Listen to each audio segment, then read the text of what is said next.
ইসলামের শত্রুরা হুঁশিয়ার সাবধান। এই ম্যামের বিরুদ্ধে শিক্ষার্থী আন্দোলন করে তুলবে। ভর্তি পরীক্ষায় শিক্ষিকাধারা নারী শিক্ষার্থীদের হিজাব খোলার প্রতিবাদে বিক্ষোভ সমাবেশ করেছে শাহজালাল বিজ্ঞান ও প্রযুক্তি বিশ্ববিদ্যালয়ের শিক্ষার্থীরা। রোববার 2 মার্চ এ বিক্ষোভ সমাবেশ অনুষ্ঠিত হয়। সমাবেশে শিক্ষার্থীরা ওই নারী শিক্ষিকার বিরুদ্ধে ব্যবস্থা গ্রহণের দাবি জানান। তারা বলেন, সম্পদার বিদ্বেষী এবং পর্দাপতার বিদ্বেষী করে থাকে তাহলে এই ম্যামের বিরুদ্ধে শিক্ষার্থী আন্দোলন করে তুলবে। পরিশেষে বলতে চাই, প্রশাসন যদি এই ফারজানা ম্যামের বিরুদ্ধে অতি দ্রুত ব্যবস্থা গ্রহণ না করে তাহলে আমরা আন্দোলন করে তুলব। ইনকিলাব জিন্দাবাদ।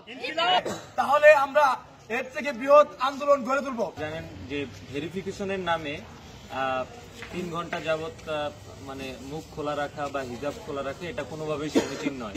যদি ভেরিফিকেশন দরকারি হয় সেটা তো সবার সামনে কোনোভাবেই যৌক্তিক না। যেখানে পুরুষ শিক্ষার্থীরা পরীক্ষা দিবে এবং পুরুষ মানুষ থাকবে, সে পর্দা করে এই জন্যই যাতে কোনো পুরুষ তাকে দেখতে না পায়।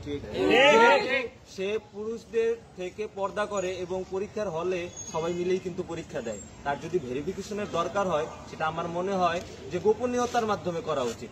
ক্লাসরুমে আসলে ভেরিফিকেশনের জায়গা বলে আমরা ক্লাসরুমে এই ধরনের এহেন কর্মকাণ্ড আসলে আমরা তীব্র প্রতিবাদ জানাই এবং তার বিরুদ্ধে কেন শাস্তিমূলক ব্যবস্থা নেওয়া হবে না সেটা আমরা প্রশাসনের কাছে জিজ্ঞাসা করব এবং আমরা চাই অতি দ্রুত কেন এরকম ঘটনা ঘটতেছে সেটার আমরা সুষ্ঠু বিচার এবং তদন্ত চাই।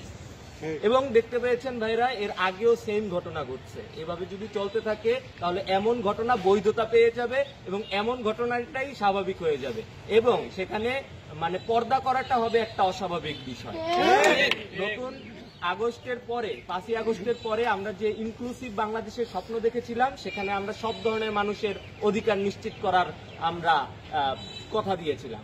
যেখানে যে পর্দা করে তার অধিকার থাকবে, যেমন সংখ্যালঘু হোক, অন্য ধর্মের হোক, যে কোনো ধর্মের মানুষের সবার অধিকার থাকবে। কিন্তু আমরা দেখতে পাচ্ছি যে আমাদের মুসলিম বোনেদের মানে অধিকারই সব থেকে বেশি ব্যাহত হচ্ছে। এটা আসলে কোনোভাবেই কাম্য নয়। তাহলে আমি সবার মতো 24 ঘন্টার মধ্যে প্রশাসন যেন বিষয়টি ক্লিয়ার করে যে তার বিরুদ্ধে কেন ব্যবস্থা নেওয়া হবে না এবং ফারজানা সিদ্দিকী ম্যামের তার অবস্থানটা আসলে কি, তার জায়গাটা আসলে কি, পত্রিকায় যে নিউজটি হয়েছে সেটা কতটুকু সত্যতা এবং ওই নারী শিক্ষার্থী সহ সবকিছু আমাদের সামনে তুলে ধরা হোক।